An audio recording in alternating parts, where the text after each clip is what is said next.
నమ్మి కదూ పందాలు ఒడ్డేశాడు ధర్మరాజు గారు. ఎక్కడి నుంచి ఎక్కడి వరకు వెళ్ళిపోయింది మహాభారత కథ. కాబట్టి ఇప్పుడు పందెం వేయి అంది, అనగానే లొంగిపోయింది వినత. అలాగే నేను నీకు దాసినవుతాను, తప్పితే నువ్వు నాకు దాసివవు. నువ్వు చెప్పినట్టు గుర్రం తోక చివర నలుపు ఉన్నదో నేను నీకు దాసిని, తెల్లగా ఉన్నదో నువ్వు నాకు దాసి. ఏమిటి ఆవిడ ధైర్యం? గుర్రం తోక కాదు, గుర్రం అంతా తెల్లగా ఉంది. పద చూద్దాం, దగ్గరికి వెడదాం. కద్రువకి తెలియదా దగ్గరకెడితే తెల్లగా ఉంటుంది గుర్రం అని? ఆవిడ లోపల కుటిలమైన ఆలోచనతో ఉంది. వినతయందు అతిశయమున్నా స్వచ్ఛమైన హృదయంతో. ఆవిడలో కుట్రలు లేవు, కుతంత్రాలు లేవు, అసూయ లేదు. కాకపోతే అతిశయ భావన ఉంది. నేను తెలివైన దాన్ని అనుకుంటూ ఉంటుంది పాపం. ఎప్పుడు నేను మంచి నిర్ణయాలు చేసుకుంటాను అనుకుంటూ ఉంటుంది. అదే బలహీనతగా పట్టుకున్నది అవతల. కాబట్టి ఇప్పుడు కద్రువంది మళ్ళీ వినత ఇప్పుడే వెడదాం అనడానికి వీలు లేని మాట చెప్పి వెనక్కి తీసుకెళ్ళిపోవాలి. భర్తకి సేవ చెయ్యవలసిన సమయం ఆసన్నమైంది. ఎందుకంటే ఇప్పుడు ఆయన అగ్నికార్యం చేయడానికి ఇంటికి వస్తాడు స్నానం చేసి. మన ఇద్దరి కర్తవ్యం పత్నులుగా ఆయనకి కావలసినటువంటి మడినీళ్లు పెట్టడం, సమిధలు అందించడం, అగ్నిహోత్రాన్ని సిద్ధం చేయడం, అవి చేసి పెట్టాలి. మేమిద్దరం పందెం కట్టుకున్నాం, అందుకని గుర్రం తెల్లగా ఉందో నల్లగా ఉందో చూడడానికి వెళ్ళాను. నీ కర్మాన నువ్వు స్నానం చేసి మడి కట్టుకుని అగ్నిహోత్రం చేసుకోని అనకూడదుగా. మనం భర్తని అనువర్తించాలి. కాబట్టి మనం ఇంటికి వెళ్ళిపోదాం. రేపొద్దాం. ఎక్కడికి పోతుంది గుర్రం? ఇక్కడే తిరుగుతుంటుంది అంటే చెప్పాను కదూ, వినత తొందరగా పడిపోతుంది పాపం. ఆవిడంది అలాగే. రేపొద్దాం. ఇంటికి వెళ్ళిపోయింది. ఒక రాత్రి సమయాన్ని ఎందుకు అట్టి పెట్టుకుందో తెలుసా అండి కద్రువ? కేవలము వినతని మోసం చెయ్యడం కోసమే పెట్టుకుంది. కాబట్టి ఇప్పుడు ఆవిడ తన బిడ్డలందరినీ సమావేశపరిచింది ఇంట్లో. ఆవిడ బిడ్డలందరూ పాములు. పాములన్నీ సాధారణంగా నల్లగానే ఉంటాయి. కాబట్టి పాములన్నిటినీ సమావేశపరిచింది. కొడుకుల వంక చూచి ఒక మాట అంది. కద్రువ కొడుకుల కడకేగి ఏను మిమ్మందర వేడెదనన్నలారా, నా పంపు చేయుండు నన్ను రక్షింపుడు, కామచారులకు దుష్కరము కలదే, ఉల్ల తెల్లని తురగోత్తము వాలంబు నల్ల శశితిరేని, నాకు దాసియగు మన వినత, మీరట్లు చెయ్యని నాడు దానికి మరి ఏను దాసినగుదు, జంట పన్నిదంబు నరచితి మిట్లుగా అనిన పాములెల్లా, అనయ మిదియు దల్లి పనిచెనని అధర్మవు శయంగనగునే, ఎరుకగలరె మగువలెందు. ఆవిడ పిల్లల్ని పిలిచింది. గుర్రం తెల్లగా ఉంది అన్న విషయం నాకు తెలుసు. గుర్రం తోక నల్లగా ఉంది అని పందెం కాశాను వినతతో. పందెం కూడా అటువంటి పందెం, ఇటువంటి పందెం కాదు. నేను ఓడిపోతే వినతకి దాసినైపోతాను. మీరు కొడుకులు, అమ్మని రక్షించాలి. కాబట్టి మీరు ఏం చేస్తారంటే, మీలో కొంతమంది వెళ్ళి ఆ పాము తోకకి చుట్టుకుంటే ఆ పాము తోక నల్లగా కనపడదు. నల్లగా కనపడేటట్టు చుట్టుకోండి. మీరు కామరూపులు. పైగా ఏదో పాములా ఉబ్బెత్తుగా ఉండవలసిన అవసరం కూడా లేదు. తోకతో సమానంగా అయిపోయి చుట్టుకోగలరు. ఎందుకంటే చుట్టుకోగలిగినటువంటి దేహం ఉంది మీకు. ఇప్పుడు నన్ను వెళ్ళి దీనికి చుట్టుకోమన్నారు అనుకోండి, నేనేం చుట్టుకుంటాను? చుట్టుకోలేను. చుట్టుకోగలిగిన దేహం పాముది. అది చుట్టుకోగలదు ఇలాగ. అలా అవన్నీ సన్నగా ఉన్నట్టు చుట్టుకుని పడుకుంటే, ఏదో పైనుంచి కిందకి పడుకుని ఆ తోక కుచ్చులోకి తమ తలలు పెట్టేసాయనుకోండి, తోక నల్లగా ఉన్నట్లే కనపడుతుంది. కాబట్టి మీరు కామరూపులు. ఉపాయం కూడా చెప్పింది. మీరు వెళ్ళి ఆ గుర్రం తోక పట్టుకోండి. పట్టుకుంటే వినత నాకు దాసి అవుతుంది. ఎందుకు అసలు వినత దాసి అవ్వాలి? అసలు ఎందుకు ఆవిడ కడుపులో ఆ బాధ అంటే, నన్నయ్య గారిని చెప్పమని మీరు నేను అడగక్కర్లేదు. లోపల పట్టినటువంటి అసూయ ఆమె చేత ఆ మాటలు పలికించింది. తన బిడ్డల దగ్గరకు వెళ్ళి పనికి మాలిన మాటలు తల్లి ఎప్పుడు చెప్పినా చిట్ట చివరకది ఏమవుతుందో తెలుసా? కట్టి కుడిపేస్తుంది. నేను కొన్ని ఇళ్లల్లో వింటూ ఉంటాను, నువ్వు పెద్దవాడివైన తర్వాత నీ మేనమామని చెప్పు తీసుకు కొట్టాలంటుంటుంది ఒక్క అక్క చెల్లెలు. ఆవిడికి ఏదో కోపం వచ్చింది. నేను ఒకసారి కాశీక్షేత్రంలో విన్నాను ఈ మాట. ఒక ఆవిడ మాట్లాడుతుంటే, తెల్లబోయి నోటికి అన్నం తింటున్నావా, గడ్డి తింటున్నావమ్మా, పిల్లలకి నువ్వు చెప్పుకోవలసిన నీతి అదే. నీ తోడ పుట్టినవాడు, మేనమామల ముద్దు మేలైన ముద్దు, తాతలకు తా ముద్దు తాను అబ్బాయి. ఇవాళ నీకు మీ అన్నదమ్ముడికి ఏదో చిన్న మాట పట్టింపు వచ్చి ఉండొచ్చు. దానికి నీ కొడుక్కి నువ్వు నేర్పే మాట అదే, నీ కొడుక్కి నువ్వు నూరిపోసేది అదే. నీ కొడుక్కి 25 ఏళ్ళు వచ్చేటప్పటికి నీ అన్నదమ్ముడికి 60 ఏళ్ల వయస్సు వస్తుంది. 60 ఏళ్ల వయస్సు వచ్చేసి షష్ఠి పూర్తికి దగ్గర పడిపోయినటువంటి పెద్దవాణ్ణి మేనల్లుడు వెళ్ళి నిజంగా నువ్వు చేస్తున్న దుర్బోధలు వాడి మనసుకు పట్టి వాడు చెప్పుచ్చు కొడితే నీ వంశం కాలిపోతుంది. మేనమామ పూజనీయుడు, తప్పు చేసినా నాన్న మేనమామకి నమస్కారం పెట్టి వెళ్ళిపో, మామయ్య ఆశీర్వచనమే. ఒకవేళ మామయ్య ఏదైనా అన్నా నీకు ఆశీర్వచనం తప్పు, మేనమామలు అలా అనకూడదు. మేనమామయందు తప్పొప్పులు ఎంచే అధికారం నీకు లేదు, నువ్వెవరి ఆయన ఎందు ఎంచడానికి, తప్పు అలా చెప్పకూడదు అని చెప్పడం మానేసి తన అన్నదమ్ముడి మీద కోపం తన బిడ్డలకి నేర్పితే ఆఖరికి వచ్చేటప్పటికి జరిగేది ఏమిటి? వాడికి మేనమామని కొట్టడం ఒకటే రావడం కాదు, మేనమామని కొట్టకముందు చాలామందిని కొట్టి ఈ తల్లి వెళ్ళి బెయిల్ ఇచ్చి కొడుకుని జైల్లోంచి తెచ్చుకోవాల్సిన రోజు వస్తుంది. రాదు. నువ్వు నేర్పిన విషయం ఎక్కడికి పోతుంది? అందున మీకు నేను ఒక విషయం మనవి చేస్తున్నాను. మీరు గరుడోపాఖ్యానంలోనే ఒక గొప్ప ధర్మరహస్యాన్ని వింటారు. అమ్మ ఏం చేస్తుంటే పిల్లలు వెనక అది చేస్తారు. మీరు గమనించండి. పిల్లలకుండే లక్షణం ఏంటంటే అమ్మ ఏం చేస్తే అది చేస్తారు. అమ్మ చీర కట్టుకుంటోంది అనుకోండి, వాడు మగపిల్లడమనివ్వండి ఆడపిల్లమనివ్వండి, వాడికి ఏం తెలియదు, వాడు ఆ చీర ఇలా కట్టుకునే ప్రయత్నం చేస్తాడు. అమ్మ గరిటెలు అవి పెట్టి వంట చేసుకుంటే వాడు వంటింట్లోనే ఆడుకుంటూ ఆ వంకాయలు బెండకాయలు బీరకాయలు పట్టుకుంటాడు. అమ్మ ఎక్కడికన్నా వెడుతుంటే అమ్మ నేను నీతో వచ్చేస్తానని వెంటపడతాడు. అమ్మ కాసేపు కనపడకపోతే అమ్మా అని ఏడుస్తాడు. అమ్మ ఏం చేస్తోందో అదే వాడు చేస్తాడు తప్ప అసలు అమ్మని విడిచి ఇంకొకటి చేద్దామని పిల్లలు అనుకోరు. వాడికి సినిమా అర్థమైందా అర్థం లేదా వేరు విషయం, కానీ వాడు అమ్మతో సినిమాకి వెళ్ళిపోతాడు. ఆ తర్వాత ముందు వెనక కూర్చున్న వాళ్ళ ప్రారంభం వేరు విషయం అనుకోండి, నేను దాని గురించి చెప్పను. కాబట్టి పిల్లలకుండే లక్షణం ఏమిటంటే వాళ్ళకి సమస్తమైన సుఖము అమ్మయే. వాళ్ళ అమ్మను అనుకరిస్తారు. పైగా 1,000,000 మంది చెప్పిన మాట ఒకెత్తు, అమ్మ చెప్పిన మాట ఒక్కటి ఒకెత్తు. మీరు ఎప్పుడైనా పిల్లల్ని గమనించండి. మీరు 1000 మాటలు భారతమాతకు జేజేలు అని చెప్పారనుకోండి, వాడికి అమ్మ ఏం దిక్కుమాలిన దేశం రా, నువ్వు ఇండియాలో ఉండకూడదురా, నువ్వు అమెరికా వెళ్ళిపోవాలరా, ఏం అమెరికా రా, ఏమి గొప్ప దేశం రా, చిచి చిచి చిచి చిచి ఏం దేశం రా అని నేర్పింది అనుకోండి అమ్మ, వాడొక్క నాటికి భారతమాతకు జేజేలు అండు. చిచి చిచి చిచి ఏం దేశం అంటాడు వాడు. అమ్మ 1,000,000 మంది వచ్చి అమెరికా సుసంపన్నమైన దేశం, అక్కడికి వెళ్ళిపోరా, అక్కడ బతకాలు రాని 1,000,000 మంది చెప్పనివ్వండి, ఎందుకురా నీకు అమెరికా? ఈ దేశం, ఈ జాతి, ఈ గంగ, ఈ నీరు, ఈ ఆవులు, ఈ దూడలు, ఈ పౌర్ణమి, ఈ చంద్రుడు, ఈ కొండలు, ఈ ఇల్లు, ఈ అనుబంధాలు నీకు వస్తాయిరా అందనుకోండి. 1,000,000 మంది చెప్పనివ్వండి, నాకెందుకండి అమెరికా అంటాడు. అమ్మ చెప్పినదేదో అదే బుర్రకెక్కుతుంది, అంతే ధర్మశాస్త్రం. అందుకే తల్లి బిడ్డలకి చెప్పేటప్పుడు చాలా పరిణతితో చెప్పవలసి ఉంటుంది. మీరు అందుకే లోకంలో చూడండి, నేను చెప్పే మాటలు పరమ యథార్థాలు మాట్లాడుతున్నాను, ఉబుసుపోని మాటలు నేను మాట్లాడటం లేదు. కొడుకు ఎంత సంతోషంగా ఉన్నా తల్లి గభాలన ఏడిచేసింది అనుకోండి, పిల్లాడి మనసు అతలాకుతలం అయిపోతుందండి, కదిలిపోతుందంటే పిల్లాడి మనసు. అమ్మ స్థానం అంత గొప్పది. అమ్మ ప్రత్యేకించి చిన్నతనంలో అమ్మ చెప్పిన మాటలు ఏ ఉన్నాయో అవి హత్తుకుంటాయి. నేను మీకు ఒక సత్యం చెప్తున్నాను, తండ్రి మీద శత్రుత్వం కూడా పిల్లలకు వస్తుంది అమ్మ వేరుగా మాట్లాడితే. మీ నాన్న వల్ల నేను సుఖపడిందే ఉందిరా, మీ నాన్న వల్ల నేను సుఖపడిందే ఉందిరా అని అమ్మ 100 మాటలు అందనుకోండి, నాన్నగారు పనికి మాలినవాడు అన్న భావన కూడా వస్తుంది పిల్లలకి. నేను పరమ యథార్థం చెప్తున్నాను మీకు. గరుడోపాఖ్యానంలో ఈ సత్యాలన్నింటినీ నన్నయ్య గారు ఆవిష్కరిస్తారు. అందుకే అందరికన్నా జాగ్రత్తగా మాట్లాడడం నేర్చుకోవలసింది ఎవరు అంటే తల్లి. తల్లి ఏది పిల్లలతో మాట్లాడుతుందో పిల్లలు అలాగే తయారవుతారు. కాబట్టే తల్లి పరిణతితో మాట్లాడాలి, చాలా జాగ్రత్తగా మాట్లాడాలి. కాబట్టి ఇప్పుడు అమ్మతో ఇలా మాట్లాడితే ఆ పిల్లలు అన్నారు, దేనికమ్మా, దేనికి పిన్నమ్మ నీకు దాసి కావాలి? కేవలము అసూయే తప్ప ఆవిడ దగ్గర జవాబేముంది? కాబట్టి ఆ పిల్లలు అన్నారు, తప్పురా, అమ్మ చెప్పిందని ఇంత అన్యాయమా?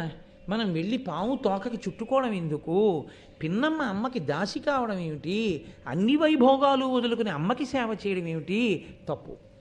ఇలా ఏదో చెప్పింది కదా అని మనం చేసేయకూడదు. అమ్మ తప్పు కదా, అలా చెయ్యొచ్చా అన్నారు. ఆవిడ ఆశలన్నీ ఎవరి మీద పెట్టుకుందంటే, కొడుకుకి ఏదైనా చెప్పినప్పుడు వాడు వెంటనే తిరిగి అమ్మకి ధర్మం చెప్తే అంతే, ఎక్కడ లేని కోపం వస్తుంది. ఆవిడ వెంటనే నేను మన్నింపబడదను గాక. వ్యగ్రత అన్నది ఎంత ప్రమాదమో తెలుసా అండి? అపారమైన కోపంలో అనరాని మాట నోటి వెంట వచ్చేసింది అనుకోండి, దా తర్వాత వచ్చేటటువంటి పరిణామములు భయంకరంగా ఉంటాయి. అయ్యో కోపంలో అనేశానండి అంటే కోపం పోతుందేమో, ఆ వాక్కు యొక్క ప్రభావం పోదు. అందుకే మన వాళ్ళు తిట్టినప్పుడు కూడా మంగళప్రదమైన తిట్టు తిట్టించేవారు తప్ప మంగళప్రదము కాని తిట్టు తిట్టనిచ్చేవారు కాదు. నీ అమ్మ కడుపు మాడా అనేవారు. నీ అమ్మ కడుపు మాడా అన్న తిట్టు ఎందుకు తిట్టేవారో తెలుసా అండి? అదొక్కటే. ఎప్పుడు మా చిన్నతనంలో ఎప్పుడైనా తిడితే పెద్దలు ఆ ఒక్క తిట్టే తిట్టేవారు. నీ అమ్మ కడుపు మాడా అన్న మాటకు అర్థం ఏమిటంటే, నీ అమ్మ కడుపున నీలాగే అనేక మంది బిడ్డలు ప్రసవించి నీ అమ్మ పథ్యం చేసి కడుపు కాలుతున్నా పిల్లలకి పాలిచ్చి అనేక మంది పిల్లలకు తల్లి అయి అందరూ దీర్ఘాయుష్మంతులై నువ్వు మీ పిల్లలు అమ్మ నాన్న సుఖముగా ఉండెదరుగాక ఆశీపూర్వకమైనటువంటి తిట్లే తప్ప తిట్టులో కూడా పొరపాటున కూడా వ్యగ్రతతో వాక్కునందు వ్యగ్రత దుష్పరిణామములకు దారితీసేటట్టుగా నోటి వెంట మాట మాట్లాడడం అన్నది లేదు. మాటల చేత దేవతలు మన్నన చేసి వరంబులిత్తురున్. ఆ మాట వలన దేవతలు మన్నన చేసి వరం ఇస్తారు. నువ్వు చాలా గొప్పగా అభిషేకం చేసి పూజ చేసి తాదాత్మ్యతతో బయటికి వచ్చావు, గభాలను అనేసావో మాట సత్యం అయిపోతుందంతే. గభాలను ఒక్కొక్కసారి అన్నమాట నిజమైపోతుంది. అది కట్టి కుడిపిన తర్వాత అయ్యో ఆ రోజునంత కోపం తెచ్చుకోకుండా ఉండవలసింది, ఆ కోపం తెచ్చుకోకుండా ఉండవలసిందని బాధపడితే ఉపయోగం ఉండదు. కోపము అన్నది నోటికి వచ్చేయాలి, కానీ మనసుకి భర్తని అంటున్నానా బిడ్డలను అంటున్నానా ఏమీ ఉండదు. అందుకే తిట్లలో అత్యంత భయంకరమైన తిట్టు ఏమిటో తెలుసా అండి? బూడిద అంటుంటారు, లేకపోతే చావు అంటుంటారు. తప్పు. అస్తమానం 10 మార్లు నోటి వెంట అసలు అటువంటి మాట రాకూడదు. ఇంట్లో అటువంటి మాట అసలు అనకూడదు. పసిపిల్లల్ని అనునయించి మాట్లాడడంలో కొన్ని ఇళ్లల్లో ఎంత మంగళకరమైనటువంటి మాటలు ఉంటాయో కొంతమంది పెద్దవాళ్ళ నోటి వెంట అంత అమంగళకరమైన మాటలు పిల్లల్ని ఉద్దేశించి మాట్లాడతారు. అలా ఉండకూడదు వాక్కు. ఆ కోపం అవధి లేకుండా పుట్టింది ఎక్కడి నుంచి? అసూయలోంచి. నేను మీతో మనవి చేశాను కదా, చెట్టు తొర్రలో అగ్ని రాజుకోవడం మొదలవ్వాలి, కానీ ఎంత పచ్చని చెట్టు కాలిపోతుంది. అసూయలోంచి అపారమైన కోపం వచ్చింది. కోపం వచ్చేసి ఆవిడంది, మీరు నేను చెప్పిన మాట వినలేదు. అనుపమముగా జనమేజయుడను జనపతి సేయు సర్పయాగ నిమిత్తంబున పాములు పంచత్వము సనియడు అని ఉరగములకు శాపం బిచ్చెన్. జనమేజయుడనేటటువంటి రాజు చేసేటటువంటి సర్పయాగంలో ఈ పాములన్నీ పడి కాలి చచ్చిపోవునుగాక. ఎంత కష్టపడి వరాలు కోరి కంది పిల్లల్ని, ఆ పిల్లలు తన మాట వినలేదని నాది తప్ప పిల్లలది తప్ప అని విచారణ చేసి ఉంటే ఎంత గొప్ప పిల్లలు అని, ఒరేయ్ మీ ధార్మికతకి మెచ్చుకుంటున్నాను, మీరు 10 కాలాలకి ఇలాగే ఉండండి అని గబగబా వినత దగ్గరికి వెళ్ళి, వినత నేను అసూయతో ఈ మాట చెప్పాను, లేదు ఆ గుర్రం తెలిపి నన్ను మన్నించమ్మా అని ఒక్క మాట అనగలిగి ఉంటే ఈ ఆఖ్యానం ఇంకొక రకంలా ఉండేది. ఆ 2 మాటలు అనడం చేత కాలేదు, అసూయయే నిలబడింది. అంతే, తన బిడ్డలు చనిపోవాలని తానే శాపం ఇచ్చేసి. ఇదే గాంధారీ ధృతరాష్ట్రుల యందు ప్రవేశించినటువంటి అసూయ. పిల్లలకి ఇలాగే దుర్బుద్ధులు చెప్పి దుర్యోధన దుశ్శాసనాదుల్ని పెంచి పోషించి తన బిడ్డలు తన వంశం నశించేటట్టు ధృతరాష్ట్రుడు గాంధారి చేసుకున్నారు. ఆదిపర్వంలో మిగిలిన మహాభారతానికి పునాది అని నేను మీకు మనవి చేశాను. ఆ మహాభారతానికి ఇది పునాది అయితే మన కుటుంబాల యొక్క వృద్ధికి, మన కుటుంబాల యొక్క ఇంకొక స్థితికి కూడా మనలో ఉండకూడని ఏ గుణము మనం పరిశీలించవలసి ఉంటుందో, దేని వలన చెట్లు పచ్చగా ఉంటాయో, దేని వలన పచ్చని చెట్లు కాలిపోతాయో మనకి మహాభారతం నిర్దేశిస్తోంది. కాబట్టి అంత పెద్ద శాపవాక్యాన్ని విడిచిపెట్టేసింది. ఇంత పెద్ద శాపవాక్యాన్ని విడిచిపెడితే పావులన్నీ కలవరపడ్డాయి. అయ్య బాబోయ్, ఇదేమిట్రా ఇంత పెద్ద వాక్యం విడిచిపెట్టేసింది అమ్మ. అమ్మ శాపానికి కానీ మనం వశులమైపోయామా చచ్చిపోతాం. కాబట్టి అమ్మ మాట విందామా, ధర్మానికి కట్టుబడదామా? బతకడం కోసం అమ్మ మాటే విందాం. నేను మీతో మనవి చేశాను కదూ, అమ్మ మాట ఎంత దూరమైనా తీసుకెడుతుంది. గాంధారి మాట ఎంత దూరమైనా తీసుకెళ్ళింది మహాభారతాన్ని. అందుకని కర్కోటకుడు మొదలైన పాములు వెళ్ళి సన్నగా ఉండేటటువంటి తీగలలా ఆ ఉచ్చైశ్రవము యొక్క తోక నల్లగా ఉండేటట్టుగా చుట్టుకున్నాయి. మరునాడు వినతని తీసుకుని కదురువ ఆ ఉచ్చైశ్రవం ఉండేటటువంటి దగ్గరగా వెళ్ళి, అదిగో తోక నల్లగా ఉంది కాబట్టి నువ్వు ఓడిపోయావు అంటే వెర్రి వినత అంగీకరించిన ఉత్తర క్షణం నుంచి వినత కదురువకు దాసి అయిపోయింది. ఇక తాను సంతోషంగా ఉండడం అన్నది ఏమైనా ఉంటుందా? ఇహ లేదు. ఒకే ఒక్క అతి విశ్వాసముతో పందెమన్న మాట దాకా వెళ్ళిపోవడం. అయిన దానికి కాందానికి పందాలు ఎందుకండి? అప్పటి నుంచి ఇప్పటి వరకు ఈ బెట్టింగులు జీవితాలని పాడు చేస్తూనే ఉన్నాయి కదా. ఇప్పటికీ ఎప్పటికీ కొంతమంది జీవితాలనే పాడు చేసేసాయి. ఎన్ని చోట్ల ఎంతంత స్థితికి వెళ్ళిపోయాయో. అందుకే మహాభారతాన్ని పిల్లలకి వినిపిస్తే పిల్లలు ఎలా బ్రతకాలో అర్థమవుతుంది. కానీ మన దురదృష్టం ఏమిటంటే మహాభారతాన్ని పిల్లలకి వినిపిస్తే వాళ్ళకి ఏదో మౌఢ్యం వచ్చేస్తుందని మనం నమ్మి మనం పిల్లలకి భారతం చెప్పలేము. పిల్లలకి ఎక్కడి నుంచి వస్తుంది సంస్కారం రమ్మంటే, ఎక్కడి నుంచి వస్తుంది పరిణితి రమ్మంటే? నన్నయ్య గారి భారతంలోంచి గట్టిగా ఓ 10 పద్యాలు ఏవి? అక్కర్లేనటువంటి పద్యాలన్నీ, పిచ్చి పిచ్చి పాఠాలన్నీ ఇవాళ పాఠ్యాంశాలుగా ఉన్నాయి. ఏవి పనికొచ్చే నీతులు ఎక్కడున్నాయి? సంస్కారము లేని చదువు ఎవరిని ఉద్ధరించడానికి పనికొస్తుంది కనుక. కాబట్టి ఇప్పుడు వినత కదురువకు దాసి అయిపోయింది. ఆ దాస్యం అలా నడుస్తోంది. అప్పటికి 500 సంవత్సరముల కాలం గడిచింది. హాయిగా కశ్యప ప్రజాపతి యొక్క పత్నిగా అంత సంతోషంగా ఉండవలసింది తొందరపడి అతి విశ్వాసంతో చేసిన పనికి అంత తేజోవంతుడైన కొడుకు శాపవాక్కు విడిచిపెట్టి అరుణుడు రథసారథిగా సూర్యభగవానుడి దగ్గరికి వెళ్ళిపోయాడు. ఇంకొక కొడుకు పుట్టలేదు, ఆ గుడ్డ అలాగే ఉంది. ఆమెకి 1000 మంది పిల్లలు, ఆ పిల్లలు పెరిగి పెద్దవాళ్ళు అవుతున్నారు. దాసి అంటే చేయవలసిందే ఉంటుంది. ఆ 1000 మంది పిల్లలకి స్నానం చేయించండి అనుకోండి, చాలదా? ఎవరికి స్నానం చేయించిందో తెలియదు, ఎవరో మళ్ళీ మట్టిలో పొల్లు వచ్చారో తెలియదు, ఎవరికి పలహారం పెట్టిందో తెలియదు, ఎవరు తిని మళ్ళీ వచ్చేసాడో తెలియదు. 1000 మంది అటెండెన్స్ తీసుకోవడం అంటే మాటలండి.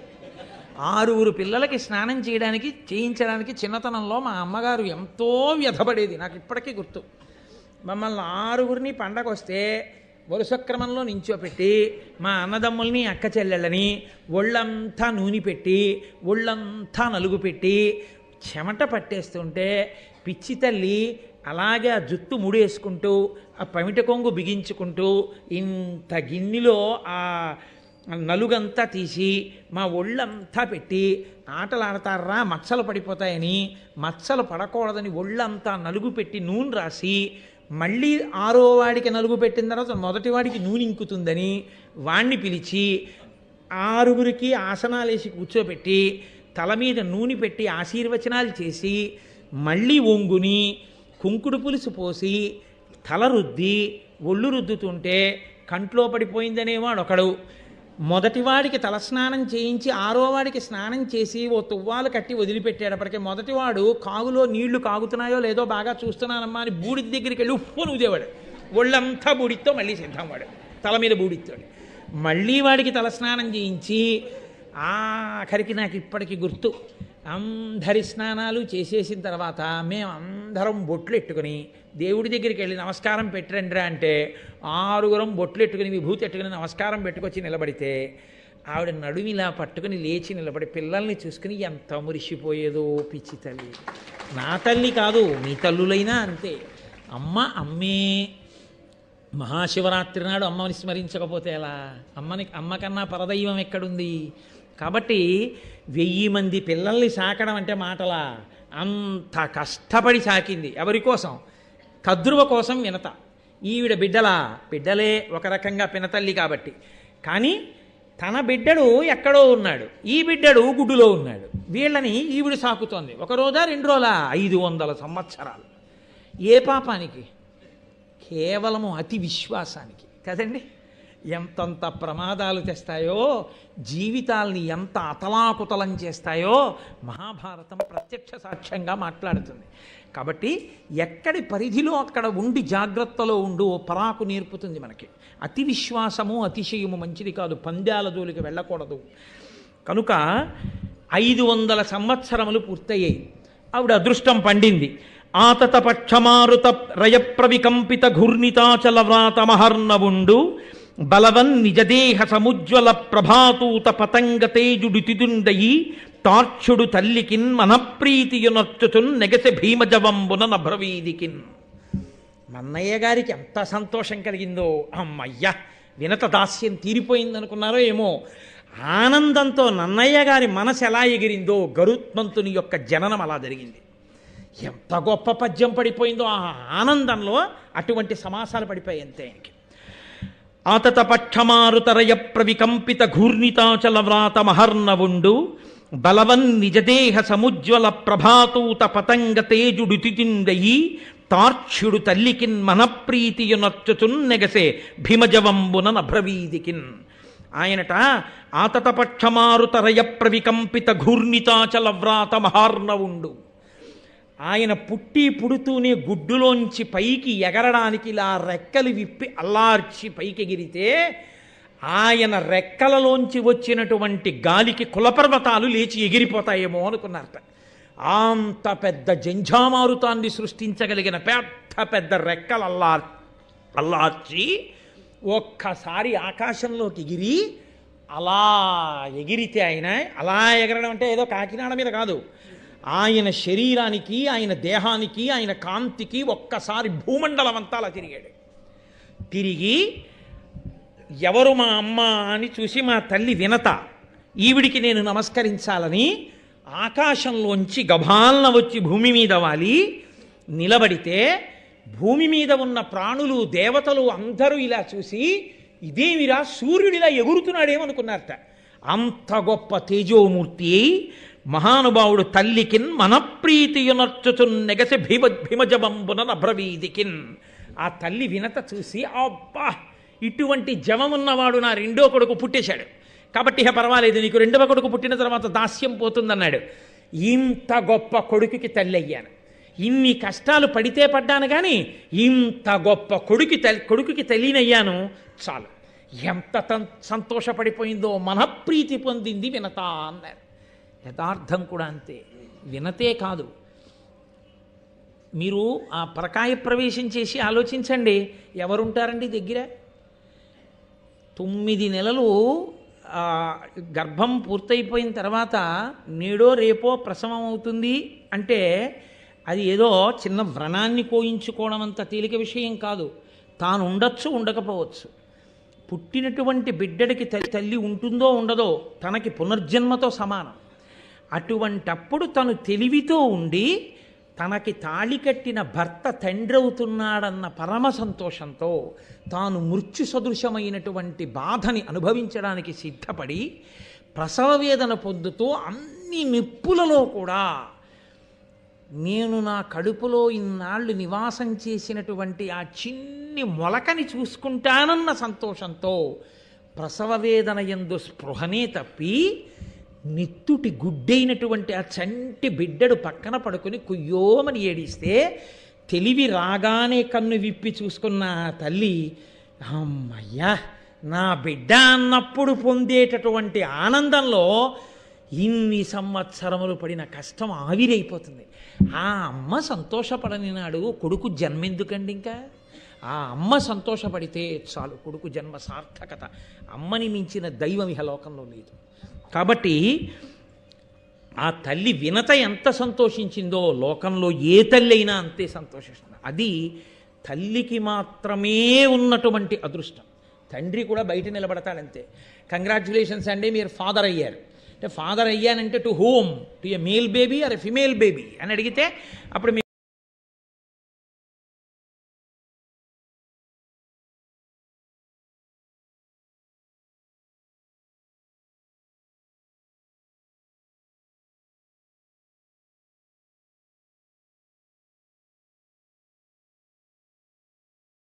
మీకు మగ పిల్లవాడు పుట్టాడు, అదో పిచ్చి సంతోషం, ఏదో ధరించేస్తాడు. ఆడపిల్ల పుట్టింది, ప్రాజ్ఞుడైతే ఒక సంతోషం, కన్యాదానం చేస్తాడు, ఆదిలక్ష్మి పుట్టిందని. కాబట్టి పరమ సంతోషాన్ని పొంది వాడే ఉంది, బయట కూల్ డ్రింకులో ఏవో ఇచ్చుకుంటాడు.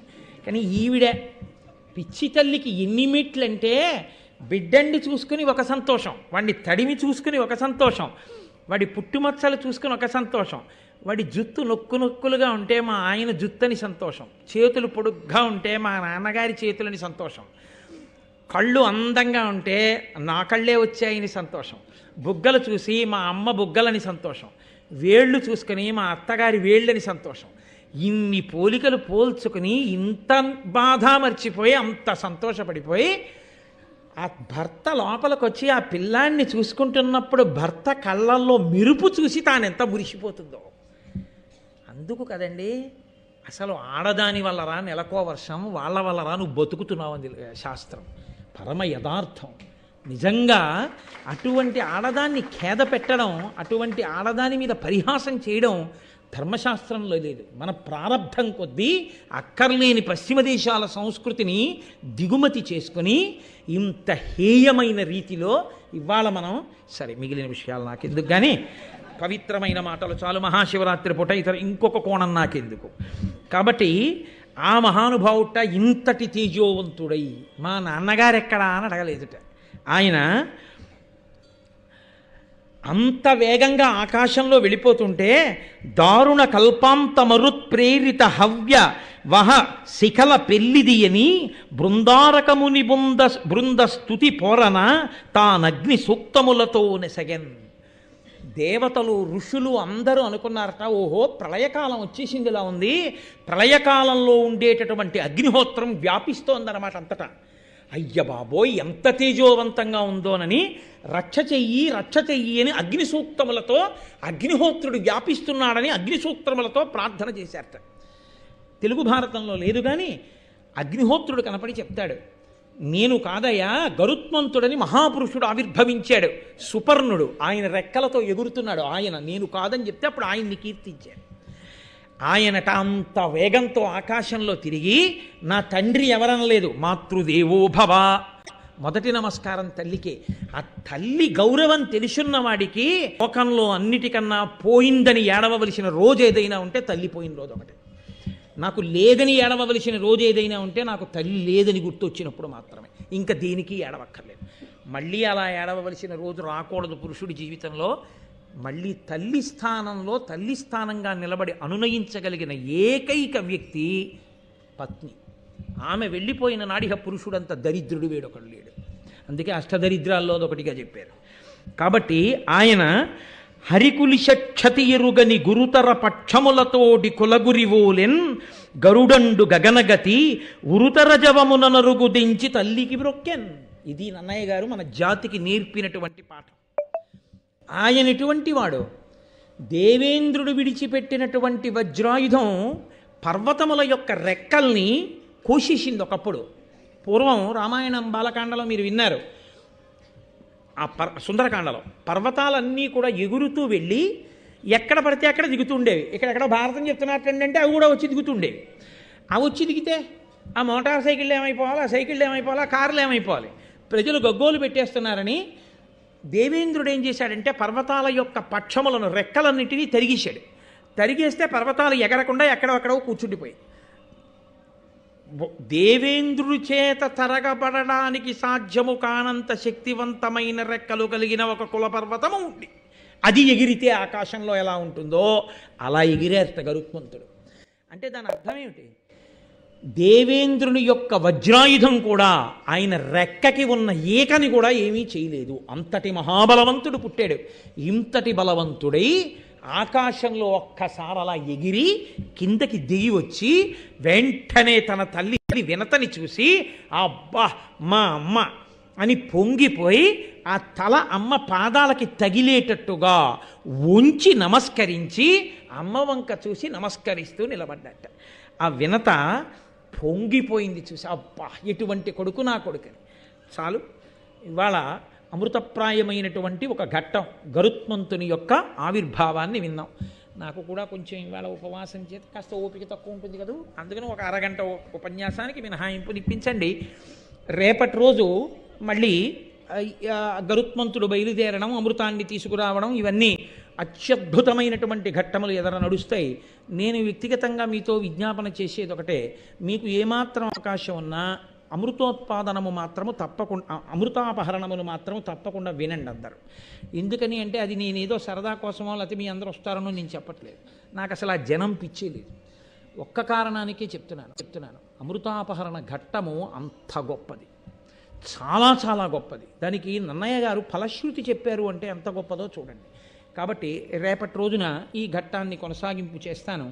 ఇప్పుడు నేను మంగళం చెప్పిన తర్వాత మీతో శివరాత్రి కార్యక్రమం గురించి మనవి చేస్తాను. దయచేసి మీరు అలాగే కూర్చుని ఉండండి. మంగళాశాసనపరై మదాచార్య పురోగమై సర్వైశ్చ పూర్వైరాచార్యై సత్కృతాయాస్తు మంగళం. మంగళం కోసలేంద్రాయ మహనీయ గుణాత్మనే చక్రవర్తి తనూజాయ సర్వభౌమాయ మంగళం. ఉమాకాంతాయ కాంతాయ కామితార్థప్రదాయినే శ్రీగిరీశాయ దేవాయ మలినాథాయ మంగళం. కరచరణకృతం వా కర్మవాక్కాయజం వా శ్రవణనైనజం వా మానసం వాపరాధం విహితమవిహితం వా సర్వమేత్తక్షమస్వ శివ శివ కరుణాబ్ధే శ్రీ మహాదేవ శంభో. సర్వం శ్రీ ఉమామహేశ్వర పరబ్రహ్మార్పణమస్తు. స్వస్తి.